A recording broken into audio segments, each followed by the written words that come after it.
அஸ்ஸலாமு அலைக்கும் வரஹ்மத்துல்லாஹி வபரகாத்துஹு. சகோதரர்களே, சில நேரம் நம்ம வாழ்க்கையில பிரச்சனை, சோதனை, நெருக்கடி, மன உளைச்சல், எத்தனையோ இந்த மாதிரியான வாழ்க்கையில ஏற்படக்கூடிய அசௌகரியங்களை தாண்டி கொண்டிருக்கிற அந்த நேரத்துல நம்ம நிறைய துவா கேட்கிறோம். அந்த கட்டங்கள்ல அதிகபட்சமாக நாங்க துவா கேட்போம். வாழ்க்கையில பிரச்சனை, நெருக்கடி, கவலை, கஷ்டம், பொருளாதார கஷ்டம், இந்த மாதிரி கட்டங்கள்ல தான் அதிகமாக நாங்க துவா கேட்கிறோம்.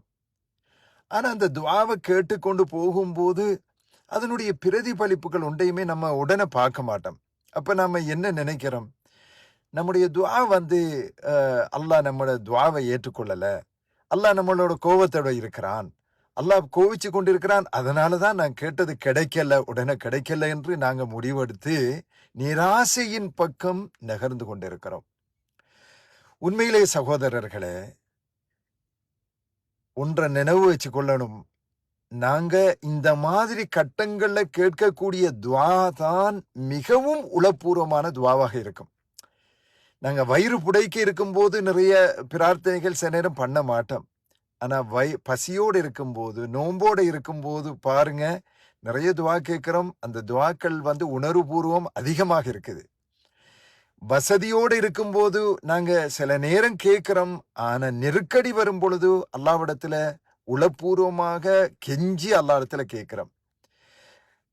ஆரோக்கியமாக இருக்கும்போது துவாவுல பெரிய அளவுக்கு கவனம் கொடுக்க மாட்டோம். ஆனா நோயில விழுந்துட்டோம்னு சொன்னா நம்ம அல்லாஹ்விடத்துல நிறைய துவா கேட்கிறோம், உளப்பூர்வமா கேட்கிறோம். அப்ப இவ்வளவு கேட்கிறோமே, அந்த துவாவுக்குரிய பிரதிபலனை காணலையே, உடனே வரலையே என்று சொல்லி நிராசையின் பக்கம் நம்மை சேத்தான் நகர்த்துகிறான். புரிஞ்சு கொள்ளுங்க, உண்மையிலே நாங்க இந்த மாதிரி கட்டங்கள்ல கேட்கக்கூடிய உளப்பூர்வமான இந்த மாதிரி பிரார்த்தனைகளை அதிகமாக நிறைய கேட்க வேண்டும் என்று அல்லாஹ் நம்மிடத்துல எதிர்பார்க்கிறான்.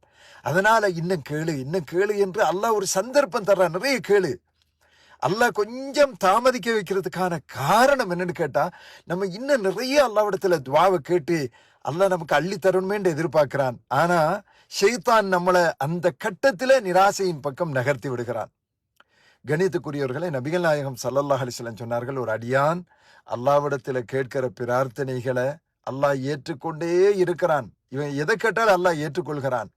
எது வரைக்கும் கேட்டா, என்னுடைய துவாவை அல்லாஹ் ஏற்றுக்கொள்ளலையோ, என்னுடைய துவாவை அல்லாஹ் ஏற்றுக்கொள்ளலையோ என்ற அந்த நிராசையான எண்ணத்தை அவன் வரவழைக்கும் வரைக்கும். அப்படி நினைச்சிட்டான்னு சொன்னா அது வரைக்கும் அதனோட அல்லாஹ் நிறுத்திக் கொள்கிறான். அப்ப நம்ம கேட்கிற எல்லாம் அல்லாஹ் ஏற்றுக்கொள்கிறான். ஆனா பிரச்சனைகளின் போது நிறைய கேட்கணும் என்று அல்லாஹ் விரும்புகிறான். என்னுடைய அடியான் இடத்துல கேட்கிறான், இன்னும் கேட்கிறான், இன்னும் கேட்கிறான். அல்லாஹ் எதிர்பார்க்குகிற, விரும்புகிற அந்த மாதிரி ஒரு விஷயத்த நிராசையால நாம என்ன செய்யறோம்? டிஸ்கனெக்ட் பண்ணி விடுகிறோம். உண்மையிலே ஒரு அடியான், அல்லாஹ் குர்ஆன்ல சொல்லுகிறான் நபியை பார்த்து, இதா சஅலக இபாதி அன்னி ஃபஇன்னி கரீப். நபியே, என்னுடைய அடியார்கள் என்னை பற்றி உங்களிடத்துல கேட்டா நீங்க சொல்லுங்க, நான் சமீபமாக நெருக்கமாக இருக்கிறேன். உஜீபு தாவத்த தாஇ இதா தஆன். என்னை அழைப்பவர் அழைக்கின்ற பொழுது நான் அவருடைய அழைப்புக்கு பதில் அளிக்கிறேன். அதை கண்டிப்பா அதுக்கு காது கொடுக்கிறேன். என்னை அழைக்கிறான், கஷ்டத்துல, அந்த பிரச்சனையில நான் கண்டிப்பா அதுக்கு பதில் கொடுக்கிறேன் என்று என்னுடைய அடியார்கள் கேட்கிற நேரத்தில் நபியை நீங்க அவங்களுக்கு சொல்லிருங்க என்று அல்லாஹு தஆலா திருமறை குர்ஆன்ல சொல்லுகிறான். அதனால நானும் நீங்களும் பிரச்சனைகளும் போது துஆ கேட்டா உடனே முடிவெடுத்து டிஸ்கனெக்ட் பண்ணிடக்கூடாது. ரப்புல் ஆலமீன் ஏற்கிறான், கண்டிப்பா தருவான் என்ற அந்த நம்பிக்கை, அந்த ஆழமான எண்ணம், நம்பிக்கையை அல்லாஹ்விடத்துல வைக்கணும். ரப்புல் ஆலமீன் என்னையும் உங்களையும் அந்த மாதிரியான அல்லாஹ்வோடு நெருக்கமான நன்னம்பிக்கை உள்ளவர்களாக ஆக்கி வைப்பாராக.